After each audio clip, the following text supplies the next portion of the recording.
every day, late at night, not okay. All I want, and I pray, all I need are some better days. Fuck me, I'm looking in the mirror, so foggy, but I've never seen clearer. I don't really think anyone can save me, and honestly I'm not really sure I want saving. I like to be my own worst enemy. There's no risk if you don't try at anything, so I'ma just keep buying everything. See you in the next life, have to be a better me. I don't think that my head's on straight, gotta flip it and grip it and go and get an x-ray.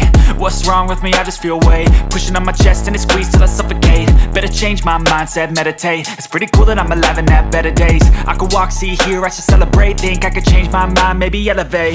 Living life, every day, late at night, not okay. All I want, and I pray, all I need are some better days. Yeah, all I need are some better days. Cause all I want, and I pray, I believe in the better days. I'm kinda stuck between a rock and a hard place.